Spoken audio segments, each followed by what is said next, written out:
Hello, and welcome to Joline Knits a Lot. This is my show about knitting and crafting and the things I get up to here in Edmonton. How are you? How has the new year been treating you? It's 2023, or it has been for a couple weeks now. My year's been going pretty well. I can't complain. We've been taking it pretty easy, partly because my one daughter is recovering from a knee surgery, so we've been mostly taking it easy, doing some physio. My younger daughter's been playing soccer and practicing volleyball. So between running my kids around and enjoying friends and family, it's been kind of a quieter start to the year, which is just fine with me. My husband and I have both celebrated birthdays in the last week, and so we've been enjoying birthday cake and treats and friends. So that's been really nice too. What do you like to do in January? I know January can be a really hard month for some people. I think partly because it's quiet, the hubbub of Christmas is over, and now we're sort of settled into winter. But I find that by this time of year, because it's my birthday and I tend to remember these things, by the time my birthday rolls around, I notice the days are starting to get a little longer. The sunlight is lasting a little bit longer, and for me that always strikes me as sort of a hopeful time of year when the sun starts to come back, which is really nice. And because it was my birthday, I wanted to share a gift that I got. I don't talk about her very much, but I do have a sister. She's sort of the opposite of me. She's blonde and she has blue eyes, but she's really lovely. Her name is Jill, and she gave me a gift this year, which I am so delighted with. Let me show you. Isn't it beautiful? So this may look familiar to some viewers. A couple years ago, last year, I made a couple of versions of this cross-stitch picture for some friends of mine who are knitters. And I had sort of planned on making one for myself, but it was on the back burner because it's a bit of a bigger project and it wasn't something I had the time or the energy to tackle. But it's a good thing I waited, because look what my sister made me. My sister is a crafter in her own way. She knows how to knit. She's not a big knitter, and she knows how to crochet, but she's not a big crocheter. When she was young, and she's about 8 years younger than me, so I had moved off to go to university by this point. She started doing cross stitch, and she has made some very impressive and large cross stitch projects over the years, and she's definitely the cross stitcher in between me and her. She's definitely the cross stitcher. I dabble from time to time, but she's much more accomplished than I am. And so to receive this for my birthday was such a delight. I just love it. And it felt a little bit like deja vu, because I have made this picture in the past, twice actually.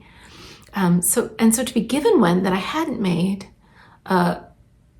was a little kind of odd, but it's beautiful and I love it and I so appreciate it. So I texted her right away to tell her thank you so much. So I'm looking forward to putting this up on my wall over here with a lot of the other cross stitch pictures that I've completed over the years, a couple of embroideries. And so that is on my plate, I think, for today. I think I'm going to try and make a little arrangement of cross stitch. They're all embroidery hoops, and they're all going to be going up here, so maybe you'll see them next time. But to add to my beautiful collection, I have that picture, and I also have one that I finished in the last couple of weeks. This one's smaller and less ornate and less complicated. But I finished my Sea to Sky. This is an embroidery or cross stitch pattern by Diana Waters. She has an Etsy shop, which I will link in the show notes below if you're interested. This knitter one, if you don't know, is a pattern by Junebug and Darlin. It was, I think, in collaboration with Isolde Teague, and I just love it. I'm so excited that that's going to be going up on my wall. So that's a Junebug and Darlin, which I will link also in the show notes below. This is Diana Waters, and this I got as a little kit. I have had it for probably a couple of years just lying around waiting. Yeah, and I was really happy to finish it off in the last couple of weeks. So that's another addition to my embroidery hoop wall, which you will see hopefully next time. So that's one thing I have off finished in the last couple weeks. The other thing I have finished is this Sophie shawl, which I'm wearing today. I have to say, it's super cozy and I really, really love it. I think the color's great, but let me take it off so I can show you. This is the Sophie shawl. It is a pattern by Petite Knit and it is all over the internet right now. It's all over Instagram. It's all over people's podcasts. I saw Modern Daily Knitting just did a little blog post about the Sophie scarf, which you know I have knit also, as the perfect little gift knit, and it's just lovely. So let me just show you this one. Woo.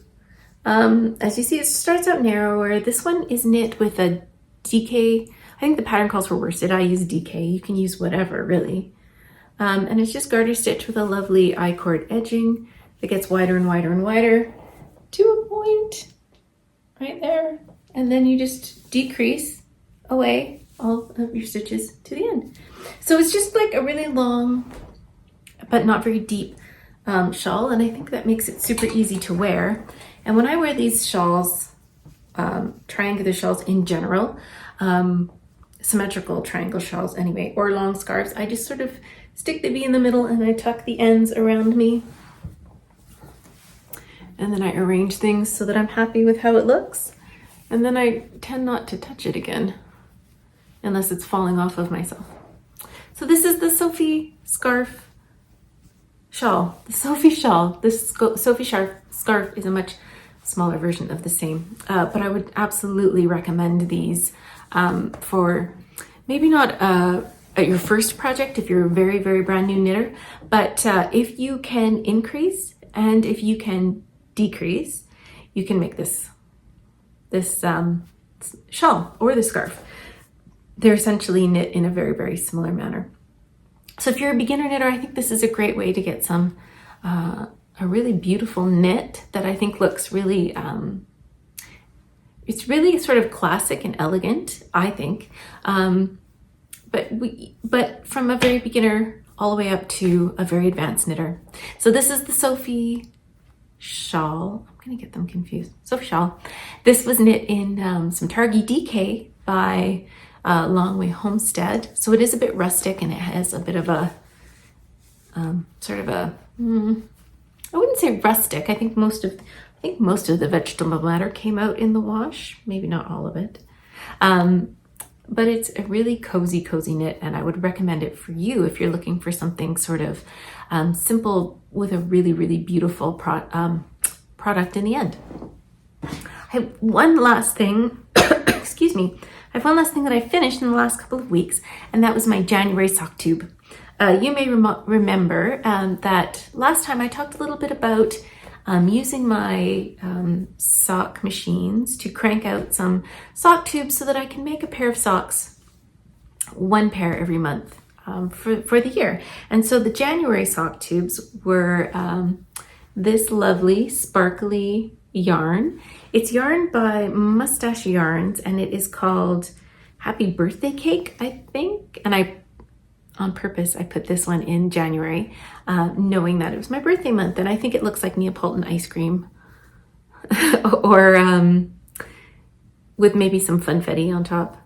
And I used a contrast color of this sort of deep berry color from, it's Rostazaria Mondim, which is kind of a more rustic sock yarn. It's pretty hard wearing. And I just popped in a cuff and some toes and some heels, and I have a new pair of socks, which I now get to wear after showing them to you. So this was my January sock tube, and that is off the needles. So the last couple of weeks have been somewhat productive because I have some things finished, which means I got to start some new things. I just have a couple of things on my needles right now. One is a very, very simple project, which I started, I don't think I had this to show you last week. I think I just showed you the yarn. I like to have something simple and that I don't really need to look at while I'm knitting for things like volleyball practices, volleyball games, soccer games, or just sitting around knitting when my brain is tired. So I started a Musselberg hat. I'll pop a picture here. This is a pattern, again, by Isolde Teague. And she has a very interesting collection of hats out right now. And they are just hats that you can knit at any gauge with any yarn. So jump into your stash, pull out a skein of yarn that you're interested in using up or maybe knitting into a hat. And then you just cast on with appropriate needles. You don't even have to do a gauge swatch. So what she has you do is cast on, begin the hat, and when you can get to the point where you can measure how many stitches you have per inch, you measure, and then you follow the pattern from there. It's a pretty straightforward and sort of low stress way to start a hat. So I started this Musselberg hat in the, do I have the label to show you? I do. This was some yarn that my friend brought back for me from Switzerland. It is called Soleil, which I think means silk and wool. I could be wrong.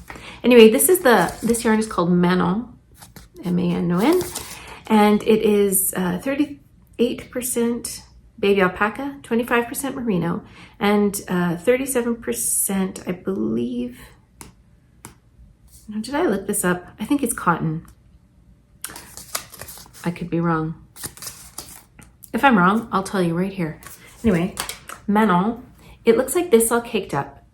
It's quite a thin yarn, but it's got quite a halo and it's got some bounce to it. So I decided to use a larger needle. The ball band says you can use a 3.75 to a 4.5 needle. And the yarn is 400 meters in 100 grams. I think because it's a lightweight, that baby alpaca gives it a real halo. But this is what it's looking like on my 4.5 millimeter needles. I'm getting, I think, five stitches per inch. So it's quite a big gauge considering how thin the yarn is. And this is what it looks like. It is a little bit see-through, but I'm not worried about that because the baby alpaca gives it a halo and it'll be nice and cozy. And the Musselberg hat is knit from end to end. So you start out with a very small circumference, you increase, then you knit a really long tube. And then at the other end, you do decreases and you get to a very few stitches and you bind them off again. So the beginning and the end of the hat look exactly the same.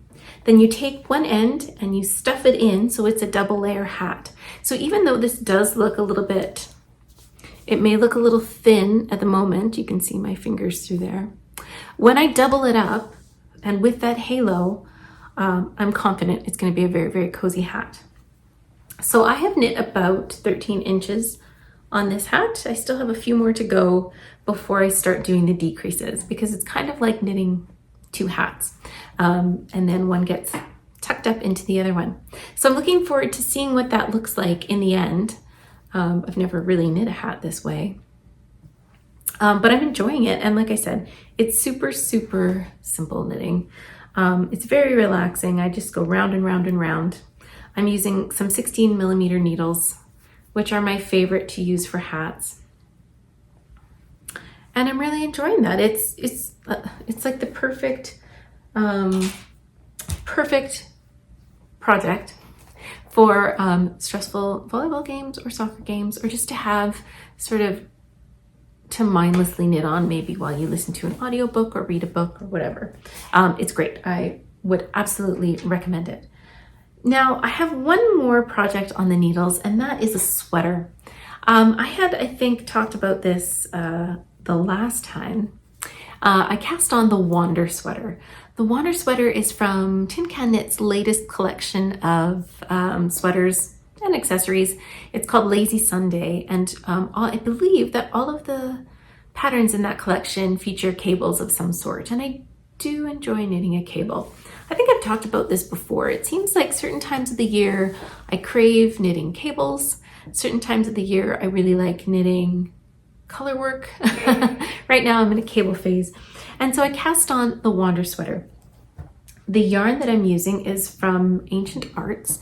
Ancient Arts is a yarn dyer out of Calgary, Alberta, and I believe they're currently working on establishing their own shop with a storefront and dyeing in the back. So that's exciting. It'll be really great to visit once they're all up and running. The yarn that I'm using from Ancient Arts is called Lasco Fine, and it is a sport weight yarn. It's in this denim color. They have several denim colors. This one is sort of like, looks like a washed out jean jacket that's sort of dirty in spots, kind of grungy. That's the look I was going for. And so originally I cast on using a long tail cast on and some 2.75 millimeter needles. And I found that the neckline just looked really small. I was worried I wasn't going to be able to get it on over my head. So I had knit a bit of the neckline and I ended up putting it on some of my my knitting barber poles, which are like a silicone tube that you can put on your needles to extend the length of the needle and allow the stitches to grow without falling off the needle. So I put it on my barber cord. I tried it on over my head, too small. So I frogged that. And I started again, and this time I used a bigger needle. I used a 3.25 millimeter needle, and I used an Italian tubular bind-on, or tubular cast-on. This cast-on is unlike a lot of tubular cast-ons. Often with the tubular cast-on, which is a type of cast-on that looks like, here, let me show you.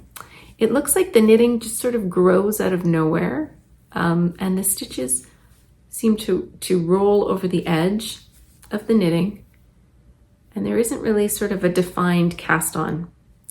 Often when you're doing a tubular cast on, you need provisional yarn. So it may require you to cast on with a crochet cast on or some other cast on, work some rounds and then take out your provisional yarn. The nice thing about the Italian provisional or tubular cast on is that you don't need to do that. You just use your working yarn and that's it. So I did an Italian tubular cast on, which I think looked pretty great. And I was off to the races. I'm pretty happy with this neckline. I think it'll be sort of a wider neckline, which is what I wanted for this sweater anyway. If you're interested in the this cast on, the Italian tubular cast on, I did do a tutorial video quite a while ago, but I will link to it in the show notes below if you're interested. So I cast on and I got going and I am working on the yoke right now. This sweater is mostly stockinette stitch for the sleeves and the back, but the front have these, for my size, 5 braids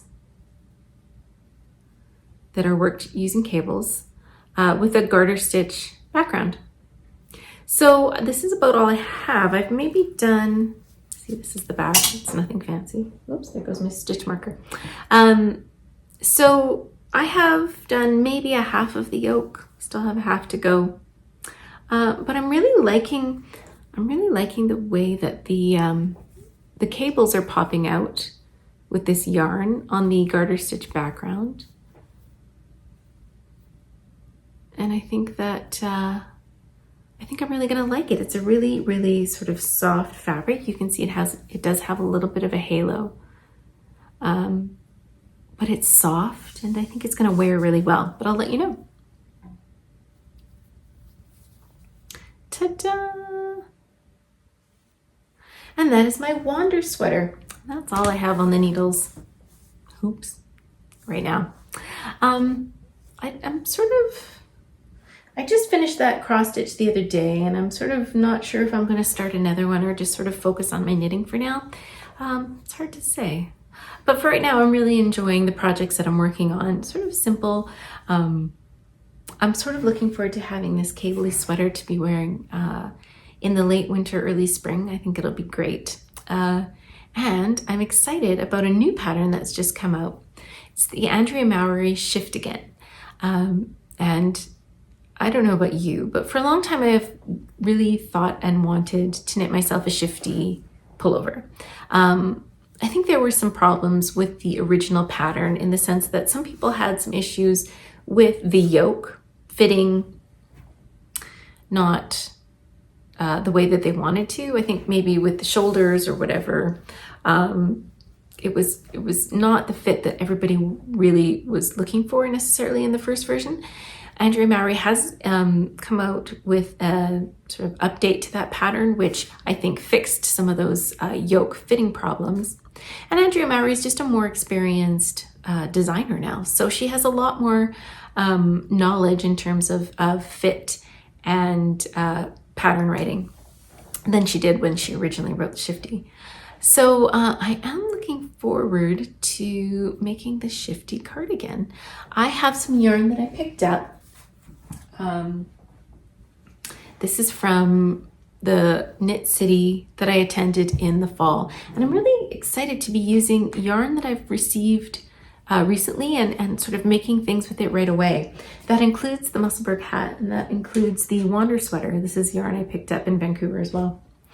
So this is some hand spun from Fiber Goddess, and I have I have 625 yards. So that should be plenty to use as a contrast color for the Shiftigan cardigan. This yarn is very similar to Spin Cycle, except that it's hand spun, which is sort of exciting, with really pretty colors. And so I'm currently giving some thought to what I might use for a main color to set this off. I can either go with a sort of coordinating color, like maybe a pale blue, that would be lower contrast. But for this project, I'm sort of craving a more high contrast look. Andrea Mowry's pattern is very high contrast. The background color is a deep teal color with pops of like bright reds and oranges and yellows and blues. It's just beautiful. And so I would sort of like something that would contrast, I think, with this.